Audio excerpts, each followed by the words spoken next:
Burj খলিফায় প্রথম বাঙালি অভিনেতা যিশু সেনগুপ্ত। দেখানো হলো তার ছবি, আর সেটা দেখেই গর্বিত সমগ্র বঙ্গবাসী। আগে হ্যাঁ, বাংলা তারকা অভিনেতা যিশু সেনগুপ্তের সাফল্যের মুকুটে নয়া পালক। তিনিই প্রথম বাঙালি অভিনেতা যার মুখ দেখা গেল দুবাইয়ের ঐতিহ্যবাহী বুর্জ খলিফায়। সেই বুর্জ খলিফা যেখানে সাধারণত খুব কম মানুষেরই ছবি দেখানো হয়। যে তালিকায় রয়েছে বলিউড বাদশাহ শাহরুখ খান, ফুটবল তারকা ক্রিশ্চিয়ানো রোনাল্ডো, হলিউড অভিনেত্রী গ্যাল গ্যাডট, ভারতীয় ক্রিকেট খেলোয়াড় বিরাট কোহলি প্রমুখ। আর এবার সেই তালিকায় যোগ হলো বাঙালি তারকা অভিনেতা আমাদের সবার প্রিয় যিশু সেনগুপ্ত। 2রা ফেব্রুয়ারি থেকে শুরু হয়েছে সেলিব্রিটি ক্রিকেট লিগের 10 নম্বর সিজন। এই উপলক্ষে দুবাইয়ে একটা অনুষ্ঠানের আয়োজন করা হয়, আর তাই জন্য বুর্জ খলিফায় সিসিএল এর প্রোমো দেখানো হয়।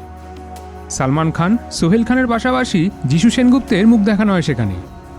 যিশু সেনগুপ্ত টলিউডের প্রথম অভিনেতা যিনি বিশ্বে সর্বোচ্চ বহুতলের গায়ে জায়গা করে নিলেন।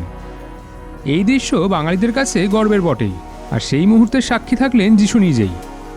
প্রযোজক যিশু সেনগুপ্ত অবশ্য এখন জাতীয় স্তরের একজন শিল্পী। বাংলা ছবিতে অভিনয়ের পাশাপাশি দক্ষিণ ভারতের একাধিক বড় বাজেটের ছবিতে নিয়মিত কাজ করে চলেছেন তিনি। স্বভাবতই বাঙালি দর্শকের উচ্ছ্বাসে সীমা নেই, আর তাই জন্যই সোশ্যাল মিডিয়াতে ভরে উঠেছে শুভেচ্ছা বার্তায়। করোনার জেরে 4 বছর বন্ধ ছিল সিসিএল। দীর্ঘ অপেক্ষার পর 10ম মরশুম লঞ্চ হলো। সেই অনুষ্ঠানে উপস্থিত ছিলেন সোনু সুদ, সোহেল খান, সুদীপ কিচ্চা প্রমুখ। সিসিএলে টিম বেঙ্গল টাইগার্সের অধিনায়ক যিশু সেনগুপ্ত। উল্লেখ্য, বুর্জ খলিফায় শাহরুখ খানের দৌরত্ব রয়েছে, এ কথা বললেও মোটেও ভুল হবে না। কিং খানের জন্মদিন থেকে শুরু করে তার সিনেমার টিজার, ট্রেলার সবকিছু দেখানো হয় বুর্জ খলিফায়। এছাড়া বলিউডের বিশেষ কিছু মুহূর্ত ভেসে ওঠে সেখানে, আর এবার সেখানেই দেখানো হলো যিশু সেনগুপ্তকেও, জানে উচ্ছ্বসিত বাংলা ছবির দর্শকরা। আর তাই জন্যই বাঙালিদের তিনি আরও উচ্চতায় নিয়ে গেলেন এবার। নানা বিষয়ের ওপর ভিডিও দেখতে হলে এই পেজটি ফলো করুন।